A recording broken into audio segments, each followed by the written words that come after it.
Selamat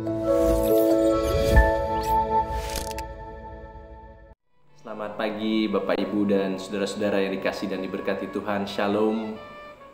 Puji syukur pada Tuhan kita Yesus Kristus, karena anugerah dan kemurahan-Nya kita bertemu kembali dalam sarapan rohani Jemaat Galang Yang Abian Base pada hari ini, Rabu 19 April 2023. Sebelum kita akan bersama-sama memulai segala aktivitas kita, mari kita mendasari kehidupan kita dengan merenungkan kebenaran firman Tuhan. Sebelumnya, mari kita mohon pertolongan Roh Kudus. Kita berdoa. Terpujilah nama-Mu ya Tuhan, Bapa yang menjadi juru selamat dalam kehidupan kami. Terima kasih pada pagi hari yang indah ini, kembali Engkau anugerahkan kesempatan untuk bersama-sama menikmati hari-Mu yang baru. Sebelum kami akan mulai segala aktivitas, kegiatan, pekerjaan kami rindu bersama-sama Tuhan memberkati kehidupan kami dengan kebenaran firman-Mu.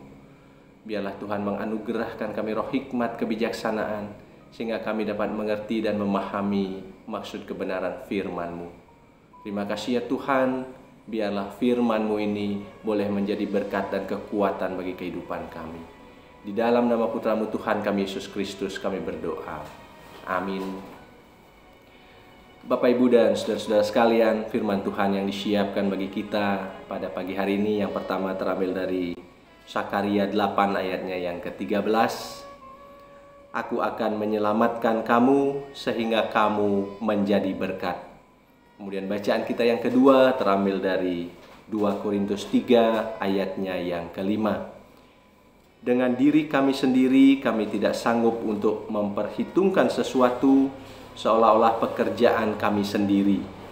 Tidak, kesanggupan kami adalah pekerjaan Allah. Demikian dua bacaan yang akan kita renungkan dalam perenungan firman Tuhan pada pagi hari ini yang diberikan tema menabur dengan damai. Bapak, Ibu, dan Saudara yang terkasih di dalam Tuhan kita Yesus Kristus, berbicara tentang menanam tidak terlepas daripada suatu musim.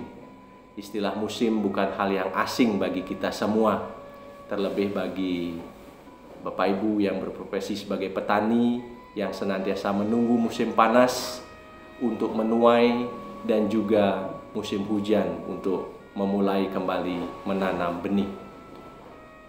Mereka yang bercocok tanam sesuai dengan musimnya itu tentu akan menghasilkan sesuatu yang baik. Kata musim mengingatkan kita kepada sebuah istilah dalam kehidupan di duniawi ini, yaitu iman musiman.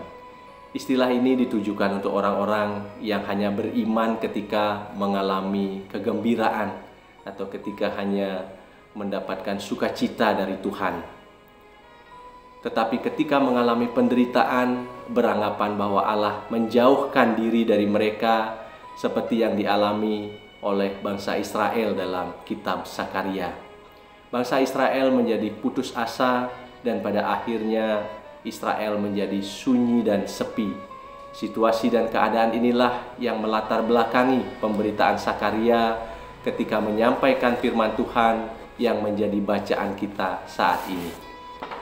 Saudara-saudara yang dikasihi Tuhan, sejak pertama kali umat Tuhan kembali ke Yerusalem, Bait Allah sudah pernah kembali dibangun, namun sayang terhenti di tengah jalan. Hagai yang sudah berkhotbah mendorong umat Tuhan untuk kembali meneruskan pembangunan yang terbengkalai tersebut. Sakaria melalui serangkaian penglihatan mendorong semangat umat untuk mengantisipasi pemulihan dari Tuhan dengan mulai kembali membangun rumah Tuhan tersebut. Namun kelihatannya tidak ada tanda-tanda pembangunan itu akan kembali terwujud. Kalau bergantung kepada umat Tuhan sendiri, apa yang menjadi rencana Tuhan itu tidak akan pernah menjadi kenyataan. Paling sedikit ada dua alasan mengapa umat Tuhan tidak mampu dan lambat, bahkan cenderung lalai di dalam membangun rumah Tuhan. Yang pertama, karena adanya tekanan musuh yang membuat mereka menjadi ketakutan. Kemudian yang kedua, karena himpitan ekonomi yang membuat mereka lebih peduli untuk membangun rumah mereka masing-masing ketimbang membangun rumah Tuhan. Janji-janjinya sungguh menguatkan hati umat, terutama pengharapan akan damai sejahtera yang menjadi dambaan ketika umat kembali dari pembuangan dan mendapatkan Yerusalem yang sudah porak-poranda. Oleh karena itu, Tuhan akan bertindak oleh karena kasih-Nya terhadap umat-Nya.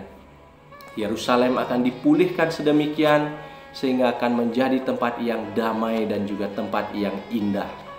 Tuhan akan menghimpun kembali umat-Nya di Yerusalem sejauh apapun mereka terpencar dan terserak ke seluruh penjuru dunia. Tuhan akan memulihkan keadaan ekonomi mereka sedemikian sehingga bukan hanya mereka menikmati kelimpahan, tetapi juga mereka menjadi berkat bagi bangsa-bangsa.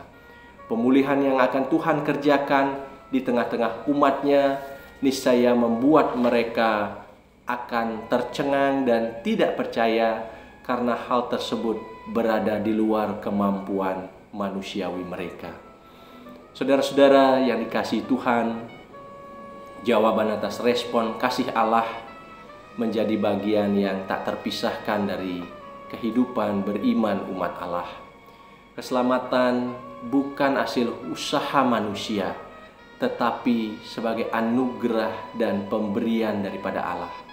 Sebagaimana Yesus yang hadir di dunia bukanlah kehendak manusia, tetapi karena kehendak Allah. Dia hadir untuk menyelamatkan manusia sebagai hadiah dari Allah bagi kita manusia yang berdosa ini. Semua ini murni inisiatif dan juga karena anugerah kuasa Allah. Dengan memahami semua ini, maka perjuangan kita sekarang bukanlah lagi perjuangan untuk mencari atau meraih keselamatan. Perjuangan kita sekarang adalah menjalani kehidupan sebagaimana layaknya orang yang telah beroleh anugerah keselamatan.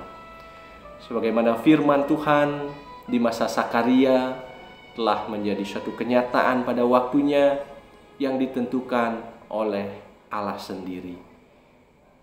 Pemberitaan Sakaria bagi kita kini adalah bahwa Allah yang dulu berjanji kepada Israel adalah Allah yang kini berfirman kepada kita bahwa Ia akan menyelamatkan kita, Ia akan menuntun kita, sebab Yesus datang tepat waktu yang telah ditetapkan, tidak terlambat sebagai waktu yang ditentukan Allah. Lewat firman Tuhan yang kita renungkan pada pagi hari ini, kita diingatkan supaya mengutamakan apa yang dapat diupayakan, yaitu berbuat sesuatu yang Tuhan kehendaki. Dan kita pun diajak untuk bagaimana kita mampu berkata benar dan jujur di hadapan Allah, tidak merancang kejahatan di dalam setiap kehidupan kita. Bapak, Ibu, dan saudara-saudara sekalian, pemulihan umat Tuhan memang bukan hanya karya manusia, tetapi sepenuhnya adalah karya Allah.